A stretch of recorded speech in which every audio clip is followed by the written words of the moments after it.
सोचो, जरा सोचो उस एक महिला की ताकत को, जिसने 11 ठाकुरों को घुटनों पर ला दिया, जिसके नाम की दुहाई से आज भी शाबर मंत्रों की चर्चा होती है, जिसने कामाख्या जैसी कठिन साधना की, जिसकी एक नजर से राजा का बेटा पागल हो गया, जिसके इशारे से ठाकुरों के खेत बंजर हो गए, जिसे जंगल में घेर लिया गया लेकिन वह अदृश्य हो गई, जिसका नाम आज भी तंत्र साधक डरते हुए लेते हैं और उसी डर में पूजते भी हैं।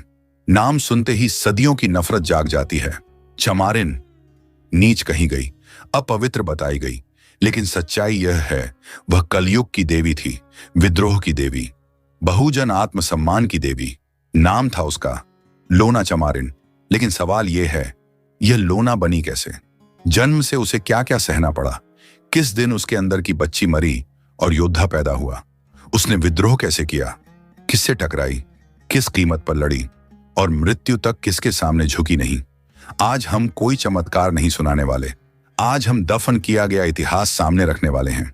एक एक कदम, एक एक चोट, एक एक विद्रोह।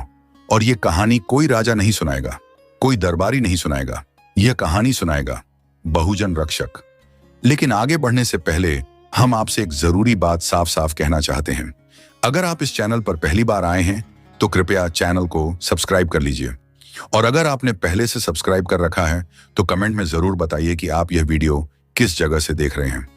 लेकिन यहां एक बात बहुत स्पष्ट रूप से समझ लीजिए, हम किसी भी तरह के जादू टोना, अंधविश्वास या चमत्कारवाद को बढ़ावा नहीं दे रहे हैं। यह वीडियो किसी को तंत्र करने, मंत्र जपने या किसी तरह के टोने टोटके के लिए प्रेरित नहीं करता। हम सिर्फ एक छुपा हुआ, दबाया गया इतिहास आप तक पहुंचाने की कोशिश कर रहे हैं। एक ऐसी बहुजन स्त्री की कहानी जिसे देवी कहकर डराया गया और नीच कहकर मिटाया गया। इसलिए इसे इतिहास, प्रतिरोध और सामाजिक चेतना के रूप में देखिए, अंधविश्वास के रूप में नहीं। दोस्तों, चैनल को सब्सक्राइब करना सिर्फ एक बटन दबाना नहीं है, यह उस लड़ाई में हमारे साथ खड़े होना है जो बहुजन अस्तित्व और बहुजन इतिहास को बचाने की लड़ाई है। आज हालात ये हैं कि कुछ ताकतें लगातार बहुजन समाज को इतिहास से मिटाने में लगी हुई हैं। हमारे संघर्ष, हमारे नायक, हमारी कहानियां, सब कुछ योजनाबद्ध तरीके से गायब किया जा रहा है। ऐसे समय में यह चैनल सिर्फ एक YouTube चैनल नहीं है, यह एक आवाज है, एक जिम्मेदारी है, एक प्रतिरोध है। इसीलिए अगर आपने अभी तक सब्सक्राइब नहीं किया है तो अभी कर लीजिए।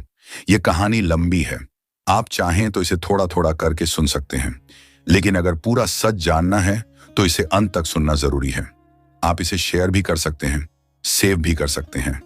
और अब बिना समय गंवाए चलते हैं उस मिट्टी के घर की ओर जहां एक चमार परिवार में विद्रोह ने जन्म लिया। पंजाब, अमृतसर के पास का इलाका, खेतों के बीच एक छोटा सा मिट्टी का घर, छप्पर पुराना, बरसात में पानी टपकता, दरवाजे पर हमेशा एक भैंस बंधी रहती। यहीं जन्म लिया था लोना ने, एक चमार घर में। बापू का नाम था हरिया, चमड़े का काम करते थे। दिन भर सड़ी खाल, तेज बदबू, कटे हुए हाथ। माँ गुलाब खेतों में मजूरी, सुबह 4 बजे निकलती, सूरज ढलने के बाद लौटती। 4 बेटे, 1 बेटी, और वो बेटी सबसे बड़ी, नाम लोना, 4 साल की उम्र। लेकिन बचपन उसके हिस्से कभी आया ही नहीं। जब बाकी बच्चे गुड़िया खेलते थे, कंचे खेलते थे, लोना माँ के पीछे खेतों में जाती, छोटे छोटे हाथों से घास खींचती, कांटे चुभते, खून निकलता, लेकिन रोना मना था। कभी बापू के पास चमड़ा धोती, ठंडे पानी में हाथ, जलन, लेकिन चुप्पी उसकी आदत बन चुकी थी। भैंस धोना, गोबर उठाना, घर साफ करना, नन्ही उंगलियां और काम बड़ों वाले। गांव के रास्ते से जब लोना गुजरती, ऊंचे घरों के लड़के चिल्लाते, चमारिन दूर हट जा। कभी पत्थर फेंकते, कभी हंसते। लोना सिर झुका लेती, कदम तेज कर लेती, लेकिन उसके भीतर कुछ जलता रहता। गांव में बस एक ही कुआं था, ऊंची जाति पहले, बाकी बाद में। लोना घंटों कतार में खड़ी रहती, कभी पानी मिलता, कभी नहीं। सर्दी में कपकपाती, कंबल नहीं, रात को अपने छोटे भाइयों को गोद में लेकर सोती, उन्हें गर्म रखती, खुद ठंड सह लेती। गर्मी में प्यास लगती, लेकिन भाइयों को पानी दे देती, खुद बिना पिए रह जाती। दिवाली, होली, ढोल की आवाज दूर से सुनती, ऊंचे घरों में मिठाइयों की खुशबू।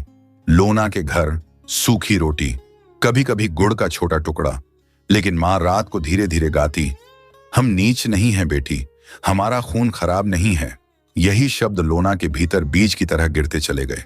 उसी मोहल्ले में एक आदमी कभी कभी आता, नाम इस्माइल जोगी। अजीब सी आंखें, गहरी, जैसे भीतर तक देख लेती हूं। एक दिन उसने लोना को देखा, रुक गया, बोला, तेरे अंदर आग है बेटी। लोना ने पूछा, कैसी आग? जोगी मुस्कुराया, कुछ नहीं बोला, चला गया। लेकिन उस रात लोना सो नहीं पाई। भूख थी, ठंड थी, अपमान था, लेकिन अब एक सवाल भी था। उसके भीतर कुछ तैयार हो रहा था। दुनिया उसे मार रही थी, परिवार उसे बचा रहा था, और इसी बीच उसके भीतर विद्रोह आकार ले रहा था। लेकिन असली चोट अभी बाकी थी, एक ऐसी चोट जिसने बच्ची को मार दिया और योद्धा को जन्म दिया। 11 साल की लोना, दुबली सी देह, आंखों में उम्र से ज्यादा थकान। एक सुबह चारों तरफ कोहरा, सूरज पूरी तरह निकला भी नहीं था। लोना गांव के कुएं की ओर चली, हाथ में मिट्टी का लोटा, पैरों में चप्पल नहीं। गांव का वही एक कुआं जहां पानी कम और अपमान ज्यादा मिलता था। कुएं पर ऊंचे घरों की औरतें पहले से थीं, सजी धजी, हंसती बोलती, गपशप करती हुई। लोना को देखा तो एक चिल्लाई, चमारिन, पीछे हट जा। लोना चुपचाप कोने में खड़ी हो गई, सिर झुका लिया। 1 घंटा गुजरा, 2 घंटे, आखिर उसकी बारी आई। उसने लोटा डाला, पानी भरा, ठंडा, साफ। जैसे ही लोटा ऊपर आया, ठाकुर की बहू दौड़ती हुई आई, जोर से धक्का दिया। लोटा हाथ से छूट गया, पानी मिट्टी में मिल गया। ठाकुरिन आग बबूला हो गई। नीच जाति ने कुआं छू लिया, पूरा कुआं गंदा हो गया। उसने लोटा छीन लिया, दूर फेंक दिया। लोना की साड़ी पानी से भीग गई, ठंडी हवा शरीर में चुभने लगी, और फिर एक थप्पड़ जोर का, गाल जल उठा। आंखों के आगे अंधेरा छा गया। बाकी औरतें ठाके लगाने लगी। चमारिन को सबक मिल गया। खेतों से मर्द भी आ गए, देखा, मुस्कुराए। नीच जाति को कुआं चाहिए। बच्चे चिल्लाने लगे, गंदी चमारिन, गंदी चमारिन। लोना वहीं खड़ी रही, आंसू नहीं गिरे, लेकिन आंखें लाल हो गईं, मुट्ठियां भींच गईं, मुंह में खून का स्वाद आया। वह बिना कुछ बोले मुड़ी, घर की ओर चल दी। धूल भरी राह, सिर झुका हुआ, घर पहुंची। मां ने देखा, गाल सूझा हुआ, साड़ी गीली। मां ने कुछ नहीं पूछा, बस सीने से लगा लिया। आंसू चुपचाप पहुंच दिए। क्या हुआ बेटी? लोना बोली। कुछ नहीं मां। शाम को बापू आए, हाथों में चमड़े की बदबू। पूछा, सब ठीक? लोना मुस्कुरा दी। रात हुई, चांदनी फैली, तारे चमक रहे थे। लोना आंगन में अकेली बैठी। उसने तारों से फुसफुसाकर कहा, मैं बदला लूंगी, यह अपमान भूलूंगी नहीं। हवा उसकी बात सुन रही थी। सीने में कुछ सुलग उठा। अगली सुबह बाजार का रास्ता, 11 ठाकुरों का जुलूस, घोड़े, तलवारें, अहंकार। लोना सामने आ गई। सरदार चिल्लाया, चमारिन, रास्ता छोड़। लोना नहीं हटी। सरदार घोड़े से उतरा, हाथ पकड़ा, साड़ी खींच दी। गांव देखता रहा, कोई नहीं बोला। ठाकुर हंसे, नीच को जगह ही कहां। लेकिन उसी पल लोना झपट्टी, नाखून सरदार के हाथ में गाड़ दिए। खून टपक पड़ा। ठाकुर बौखला गए, लाठियां चली। लोना मिट्टी में गिर पड़ी, सिर फट गया, खून बहने लगा। लेकिन तब लोना चिल्लाई, नीच तुम हो, तुम्हारी सोच गंदी है। एक पल को सब रुक गए। ठाकुर घबरा गए। भूतनी बोल रही है। लोना उठी, खून पहुंचा, अकेली चल दी। उस रात इस्माइल जोगी आया, गहरी आंखें, शांत आवाज, देख लिया लोना, तेरी आग दिख गई, अब चल बेटी, तंत्र सीख, कामाख्या चलेंगे। लोना ने बिना डरे सिर हिला दिया। उस दिन बच्ची मर गई और एक योद्धा जन्म ले चुका था। लेकिन यह तो शुरुआत थी, असली रास्ता अब शुरू होना था। उस रात लोना ने घर की ओर पीछे मुड़कर नहीं देखा। मां की आंखें उसके सीने में गड़ी रहीं। बापू की झुकी हुई पीठ उसके मन में पत्थर बन गई। लेकिन अब रुकना मतलब मर जाना था। इस्माइल जोगी आगे आगे चल रहा था, लोना पीछे पीछे। न कोई घोड़ा, न कोई गाड़ी, न कोई सुरक्षा, सिर्फ नंगे पैर और सैकड़ों मील का रास्ता। अमृतसर से असम, जंगल, नदियां, पहाड़, कभी कच्चे रास्ते, कभी कांटों से भरे पगडंडे। दिन में सूरज जलाता, रात में ठंड काटती। कई बार 3-3 दिन खाने को कुछ नहीं। प्यास लगती तो नदी का पानी, भूख लगती तो जंगली कंद। लोना कभी रोई नहीं। जब पैर छिल जाते तो जोगी बोलता, दर्द को दुश्मन मत समझ, यही तुझे मजबूत करेगा। रात को अग्नि जलती, जोगी बोलता, लोना सुनती, तंत्र कोई जादू नहीं बेटी, ये शक्ति है, अपनी चेतना की शक्ति, जो तुझे नीच कहे उसे जवाब देने की शक्ति। धीरे धीरे लोना की चाल बदलने लगी। पहले झुकी हुई, अब सीधी, आंखों में डर नहीं, एक ठहराव। आखिर वे पहुंचे कामरूप देश, असम, कामाख्या का वह स्थान जहां हवा भी रुककर चलती है। मंदिर नहीं, गुफाएं, अंधेरा, नमी, मौन। जोगी बोला, यहीं तेरी परीक्षा होगी। लोना गुफा में बैठ गई। दिन रात बन गए, रात दिन, न नींद न भोजन, सिर्फ जप, सरल शब्द, सीधे दिल से। कोई संस्कृत नहीं, कोई यज्ञ नहीं, बस शाबर। कामरूदेश कामाख्या देवी, जहां बसैन इस्माइल जोगी की लगी फुलवारी, फूल चुने लोना चमारिन। सालों बीते, देह सूख गई, लेकिन चेतना तेज हो गई। आंखों में अजीब सा उजाला, हाथों में कंपन। जोगी ने देखा, मुस्कुराया, तू तैयार है बेटी। वापसी का रास्ता और कठिन था, लेकिन अब लोना वही बच्ची नहीं थी जिसे कुएं पर थप्पड़ पड़ा था। अब वह सीधी खड़ी थी, आंखों में आग। गांव पहुंची तो खबर फैल गई, चमारिन लौट आई है। ठाकुरों ने ढोल बजवाए, 11 इकट्ठे हुए। जंगल में उसे घेर लिया गया। सरदार हंसा, नीच, तंत्र सीख लिया, अब दिखा अपनी शक्ति। लोना मुस्कुराई, आंखें बंद की। हवा रुक गई, पक्षी चुप हो गए, घोड़े हिनहिनाने लगे, पागल हो गए, एक दूसरे को काटने लगे। ठाकुर कांप उठे। भूत! लोना ने आंखें खोली, उंगली खेतों की ओर उठाई। उसी रात फसल सूख गई। सरदार घुटनों पर गिर पड़ा। क्षमा कर, लोना बोली, ये तंत्र नहीं, ये विद्रोह है। 11 झुक गए, लेकिन यह अंत नहीं था। अब खबर राजा तक पहुंचने वाली थी। गांव की आग अब जंगल तक सीमित नहीं रही। 11 ठाकुरों के झुकने की खबर हवा से तेज दरबार तक पहुंच गई। राजा के महल में खलबली मच गई। दरबारी फुसफुसाए, एक चमारिन ठाकुरों को झुका दिया। राजा का चेहरा लाल पड़ गया। नीच जाति इतनी हिम्मत कैसे कर सकती है? दरबार में तलवारें खनकी, अहंकार जाग गया। राजा ने फरमान सुनाया, उस चमारिन को जिंदा पकड़ो या मार डालो। सैकड़ों सिपाही, घोड़े, ढोल। जंगल को चारों तरफ से घेर लिया गया। लोना उस समय एक गुफा में थी, अकेली, शांत, आंखें बंद। मंत्र नहीं, सांसें चल रही थीं। सिपाही चिल्लाए, पकड़ो तांत्रिका को। लोना मुस्कुराई, आंखें बंद की। जैसे ही शाबर फुसफुसाया, अचानक धुंध छा गई। सिपाही एक दूसरे से टकराने लगे, रास्ता भूल गए, घोड़े बिदक गए, कमानें हाथ से गिर गईं। कमांडर चिल्लाया, पीछे हटो, ये इंसान नहीं है। और जब धुंध छोटी, लोना गायब थी। राजा और बौखला गया। अब उसने अगला दाम चला। उसने अपने बेटे को भेजा, युवराज, घमंडी, सुंदर, सत्ता में पला। मैं उस चमारिन को खुद पकड़ लाऊंगा। युवराज जंगल पहुंचा। लोना सामने आई। युवराज कुछ पल उसे देखता रहा, मोहित हो गया। बोला, तू सुंदर है, मेरे महल चल। लोना हंस पड़ी। सौंदर्य जाति का नहीं होता, राजकुमार। फिर आंखें बंद। मंत्र। युवराज के मन में भ्रम भर गया। वह अपने ही सिपाहियों पर तीर चलाने लगा। सिपाही जान बचाकर भागे। तांत्रिका, तांत्रिका! राजा का बेटा पागल हो चुका था। गांवों में एक नई हलचल शुरू हुई। बहुजन जंगल की ओर आने लगे। वो हमारी है, हमारी चमारिन। लोना पहली बार अकेली नहीं थी। उसने कहा, ये मेरी लड़ाई नहीं, ये हमारी लड़ाई है, मनुवादी सोच के खिलाफ। जंगल में सभा हुई, सैकड़ों लोग। लोना ने कहा, डरो मत, शक्ति तुम्हारे भीतर है। उसने शाबर सिखाए, आत्मरक्षा सिखाई, खड़े होना सिखाया। इधर ठाकुर, लौबी और पंडित घबरा गए। अगर ये फैला तो सब खत्म। राजा ने आखिरी हथियार उठाया। पुरोहित, ब्राह्मण, तांत्रिक, चमारिन को मार डालो। रात को मंत्रों की जंग हुई। हवा रुकी, आग उड़ी, जमीन कांपी। शाबर जीत गया। पुरोहित भाग खड़ा हुआ। राजा कांप गया। वह देवी है, लेकिन लोना देवी नहीं बनना चाहती थी। वह बदलाव चाहती थी, और यही सत्ता को सबसे ज्यादा डराता था। लेकिन भाई, अब व्यवस्था और गहरी साजिश रचने वाली थी, क्योंकि जब शक्ति को मारा नहीं जा सकता तो उसे भुला दिया जाता है।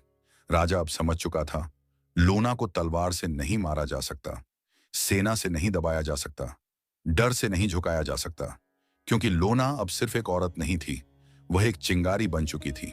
और चिंगारी अगर भीड़ में गिर जाए तो आग बन जाती है। दरबार में पंडितों का जमावड़ा हुआ। ठाकुर, लौबी आई।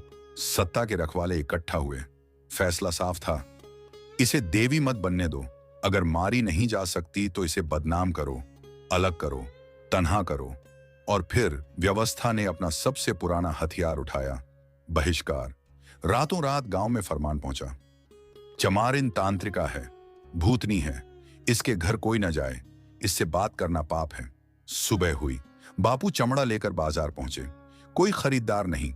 मां मजूरी पर गई। खेत के मालिक ने मना कर दिया। तांत्रिका की मां है। घर में अनाज खत्म होने लगा। भाइयों के चेहरे सूखने लगे। लेकिन लोना जेल में थी। हाँ, व्यवस्था ने उसे पकड़ लिया था, रात के अंधेरे में, जंगल से खींचकर, हाथ बांधकर। अंधी कोठरी, न रोशनी न आवाज। लेकिन लोना डरी नहीं। वह बैठी, आंखें बंद, सांसों के साथ जप। जेलर उसे देखता, कांपता। एक दिन जेलर का बेटा तेज बुखार में पड़ा। कोई दवा काम नहीं आई। बच्चा तड़पने लगा। जेलर रोता हुआ लोना के पास आया। मां, बचा ले। लोना ने कोई मंत्र नहीं पढ़ा, कोई चमत्कार नहीं किया, बस फुसफुसाई। बच्चे के सिर पर हाथ रखा। बुखार उतर गया। जेलर फूट फूट कर रो पड़ा। तू देवी है? लोना बोली, नहीं, मैं मां हूं, और मां जाति नहीं देखती। खबर बाहर फैल गई। बहुजन रात के अंधेरे में लोना के घर पहुंचने लगे, छुपकर। अनाज, पानी, सहारा। हम साथ हैं मां। इधर गांव में कुएं पर बहुजन खड़े हो गए। पानी लेंगे। ठाकुर लाठियां लेकर आए। मारपीट हुई, खून बहा। लेकिन इस बार कोई पीछे नहीं हटा। राजा डर गया। पंडितों ने कहा, लोना को छोड़ दो, नहीं तो विद्रोह फैल जाएगा। लोना जेल से बाहर आई, लेकिन गांव नहीं लौटी। उसने जंगल को अपना ठिकाना बनाया। वहीं बहुजनों को सिखाने लगी, डर से बाहर निकलना, अकेले नहीं, संगठित होना। 11 ठाकुर फिर आए, सिर झुकाए। माफी दे दो, लोना ने कहा। माफी नहीं, बदलाव चाहिए। ठाकुर खामोश लौट गए। लेकिन भाई, व्यवस्था इतनी आसानी से हार नहीं मानती। जब किसी को मार न सको, डरा न सको, झुका न सको, तो उसे इतिहास से मिटा दो। और यही अगला वार था। जब तलवार हार जाती है, जब जेल बेअसर हो जाती है, जब डर काम नहीं करता, तो व्यवस्था एक आखिरी चाल चलती है, गुमनामी। राजा के दरबार में फिर बैठक हुई, लेकिन इस बार कोई सेना नहीं, कोई हथकड़ी नहीं। इस बार कलम उठाई गई, पंडितों को बुलाया गया, ग्रंथकार आए, इतिहास लिखने वाले हाजिर हुए। फैसला सुनाया गया। लोना को देवी मत लिखो, योद्धा मत लिखो, विद्रोही मत लिखो। लिखो कि वह भूतनी थी, जादूगरनी थी, नीच जाति की तांत्रिका थी, जिसे पूजा का अधिकार नहीं। और फिर किताबें लिखी गईं। मंदिरों में तालों की आवाज गूंजी। लोना येन का नाम लेना पाप है। जहां जहां उसका असर था, वहां वहां डर फैलाया गया। गांव में बहिष्कार और गहरा हो गया। दिन में लोग मुंह फेर लेते, रात में चुपके से आते। मां, मंत्र बता दो। लोना ने देखा, समाज के दो चेहरे, एक डरपोक, दूसरा स्वार्थी। उसने कहा, जब तक तुम अकेले आओगे, डरते रहोगे, व्यवस्था तुम्हें यूं ही कुचलती रहेगी। लेकिन लोग डर गए थे। धीरे धीरे जंगल की सभा छोटी होने लगी। कुछ बहुजन पीछे हट गए। गांव वाले मार देंगे, राजा नाराज हो जाएगा। लोना फिर अकेली होने लगी। इधर घर पर संकट गहराया। बापू टूट गए, चमड़े का काम खत्म हो गया। एक दिन बापू चल बसे। मां रोई नहीं, बस बोली, बेटी, तूने बहुत लड़ लिया। भाई बिखर गए, कोई कहीं चला गया। लोना खामोश बैठी रही। उसने पहली बार खुद से पूछा, क्या मैंने गलत किया? हवा सरसराई, जैसे जवाब दिया, तेरा नाम जिंदा रहेगा, लेकिन किताबों में नहीं, लोगों की सांसों में। और सच में लोना किताबों से गायब हो गई। मंदिर नहीं बने, घंटियां नहीं बजी, मूर्तियां नहीं घड़ी गईं, लेकिन एक चीज बच गई, शाबर मंत्र। तंत्र साधक आज भी डरते हुए जपते हैं, कामरु देश कामाख्या देवी, फूल चुने लोना चमारिन। नाम गुप्त रूप से जिंदा रहा। कहानियां मुंहजबानी चलती रहीं। उसने 11 ठाकुरों को झुका दिया था, लेकिन नई पीढ़ी नहीं जानती लोना कौन थी।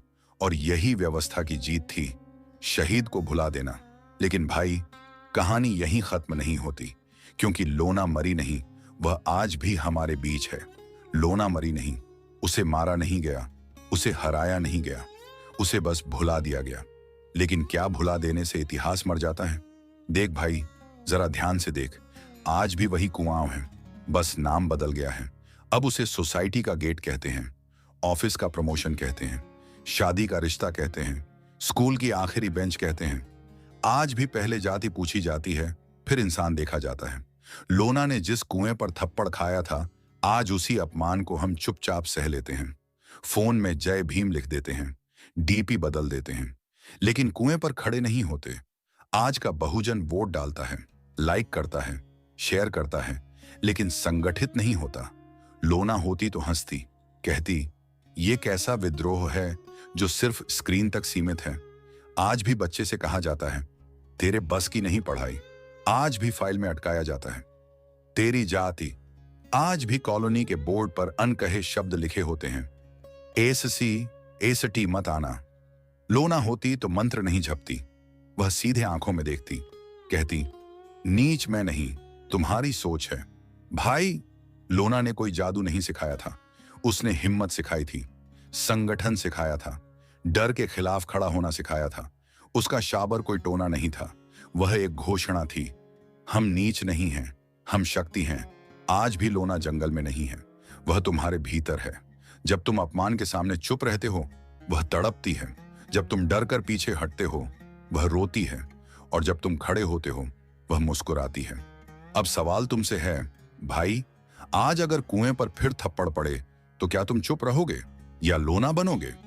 आज अगर सिस्टम तुम्हें पीछे धकेले तो क्या तुम कहोगे कानून है ना, या कहोगे संविधान मेरा हथियार है? डॉक्टर आंबेडकर ने संविधान दिया, लोना ने विद्रोह की आग दी। दोनों आज भी तुम्हारे हाथ में हैं। अब फैसला तुम्हें करना है, लोना को फिर से भुलाना है या उसकी तरह खड़े होना है। याद रखना, लोना कोई देवी नहीं थी, वह एक इंसान थी, और यही बात व्यवस्था को सबसे ज्यादा डराती है। भाइयों और बहनों, यह कहानी यहीं खत्म नहीं होती, क्योंकि लोना चमारिन कोई बीते जमाने का नाम नहीं है। वह एक चेतना है जो तब तब जागती है जब किसी बहुजन को नीच कहा जाता है, जब किसी इंसान को उसकी जाति के कारण रोका जाता है, जब इतिहास को जानबूझकर दबा दिया जाता है। हमने यह कहानी किसी चमत्कार को साबित करने के लिए नहीं सुनाई। हमने यह कहानी किसी जादू टोने या अंधविश्वास को बढ़ावा देने के लिए नहीं सुनाई।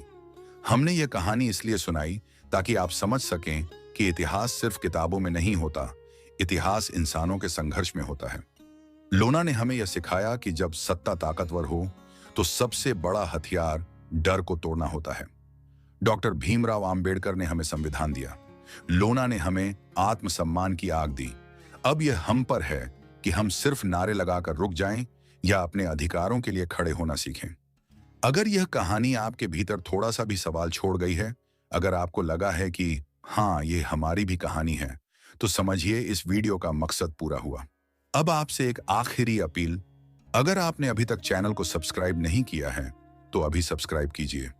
इस वीडियो को जितना हो सके शेयर कीजिए, ताकि वह इतिहास जो दबा दिया गया वह हर बहुजन तक पहुंच सके। कमेंट में लिखिए आप इस कहानी से क्या लेकर जा रहे हैं। हम मिलेंगे एक और ऐसे ही दबे हुए सच के साथ, एक और बहुजन नायक की कहानी के साथ। तब तक याद रखिए, हम नीच नहीं हैं, हम इतिहास हैं, हम भविष्य हैं। जय भीम, बहुजन रक्षक जिंदाबाद।